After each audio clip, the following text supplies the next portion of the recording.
Creators. I am here in my craft room and I'm going to show you some really cool stuff that I've been doing with some old plastic frames that I had around that I most definitely was not going to be putting on my walls, especially with all the redecorating I've done. The first I'm just going to show you around this craft room of mine that I've been renovating, so to speak. It's not near complete, but it kind of looks cool anyway. It's kind of fun being in here, and just because it's so crazy. And this is actually where I'm going to do the frames, just because it's paint everywhere, so there's no way that it's going to get messed up or get any worse than it is right now. So I'm going to show you around. Okay, so first off, I'm going to say pretty much, but I really don't plan on going back over it too much, except for little spots like that. Pretty much I'm done painting this room purple. It's going to be kind of a glare over by this window, so I'm going to try to get around it. This, I actually did the closet first. I went ahead and put some stuff back on there because it had been in my laundry room and it was kind of annoying there. But as you can see, I actually did this first because oddly enough, even though it's a closet, it's really annoying getting in like all of those corners, and I still have to go back and redo the trim. But yeah, I figured I'd just go ahead and knock that out while I was doing the rest of the room, just to be kind of consistent, and it looks cooler that way. It's no sense in having the closet be dull when the room is so bright and exciting. But anyways, this is what I'm doing today. I have these old plastic frames, and I actually, up until, embarrassing enough, up until probably a week or so ago, I actually did have a couple of photos left on my walls, just like in the hallway and stuff, in these frames, and I really don't like them too much. I mean, I guess they're fine. They're fine when I bought them, but I have some photos that I want to put up, and I do a lot of times do wooden frames. That's really what I prefer to do the most, but I just have some extra space on the walls that I want to fill, and I don't really want to, I have other projects going on, put too much effort into making wooden frames just for some of the random pictures I have, at least until you know, I have something a little bit more worthy of actually crafting a frame for, which I will really soon. I'm going to be putting out photos that I've handcrafted frames from, and I have one that I'm going to be crafting soon that I will be doing a video on. So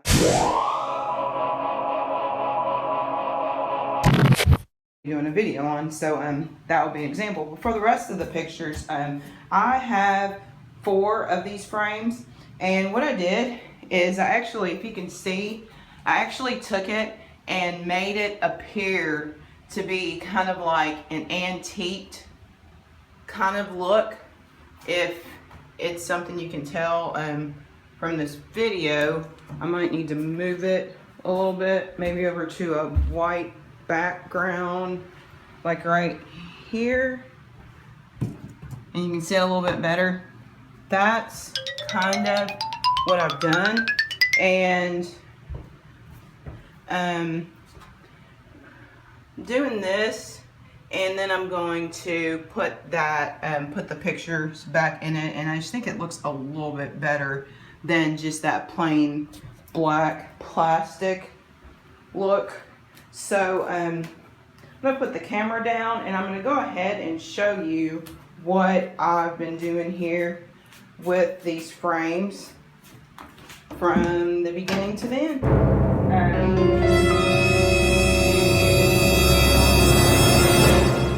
So what I usually do is I just like tear off strips of sandpaper, because it really doesn't take a whole lot to get to sand it down. I've already started here, you can tell, and basically that, and this does not take much to sand down, but the reason you want to sand it down, of course, is to get that shine off of it.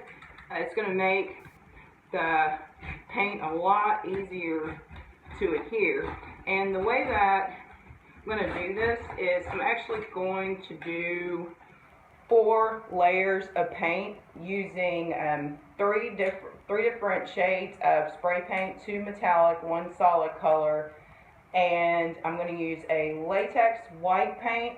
And also what I'm going to use for my, I'm calling the base, the very first coat I'm going to put on, definitely stick on here.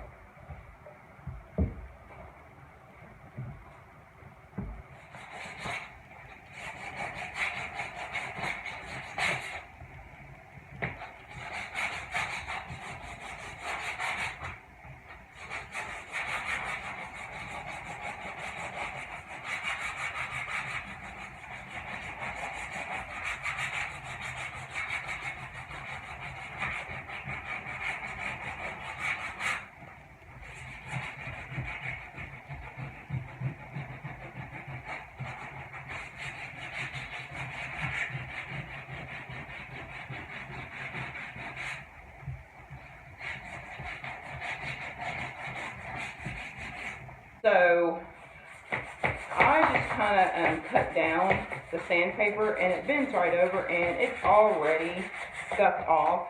I mean, that really did not take much effort at all to get that scuffed. Okay, now that it's all sanded down and the paint will definitely adhere to this, no doubt.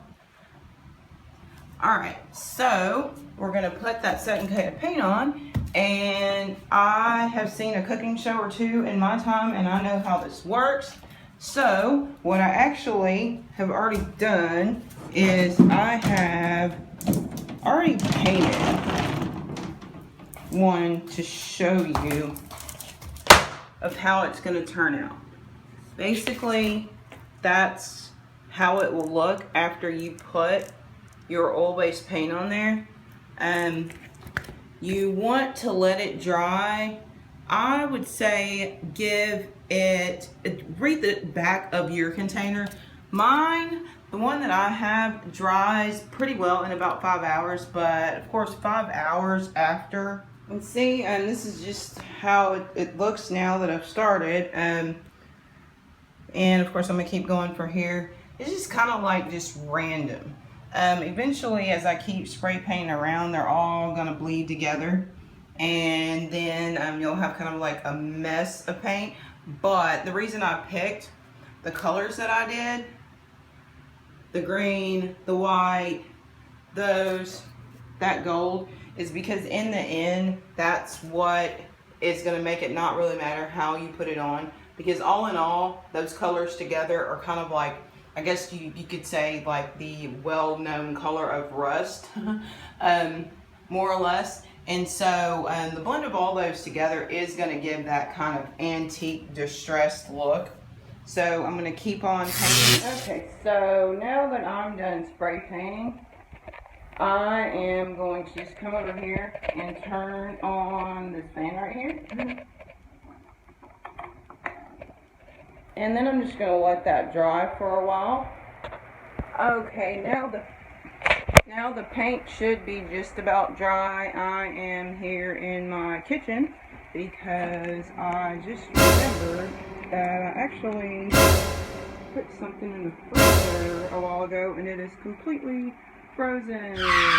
But probably sitting out for a few minutes, it'll probably be completely thawed out, so I'm not too worried about it. Alright, so I just went ahead and leaned that back up here. I'm not going to do all that now, but you can see pretty much the process that I go through, and it's really up to you how much you sand down.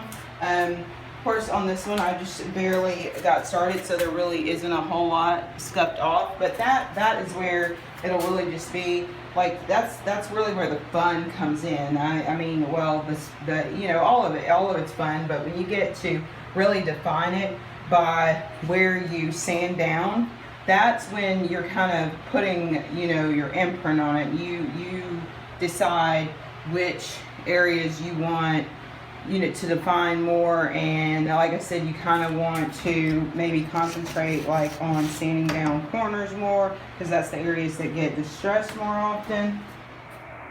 So there you have it. That is my fun, easy way to make frames look more snazzy. And I'll probably get back to those and finish them later after I finish doing the trim in this room and actually complete that project before I completely get too much further into the other one. But if you like this video, be sure to give it a big thumbs up. And if you'd like to see more of my videos, hit the subscribe button and subscribe to my channel. Thanks a lot. Bye.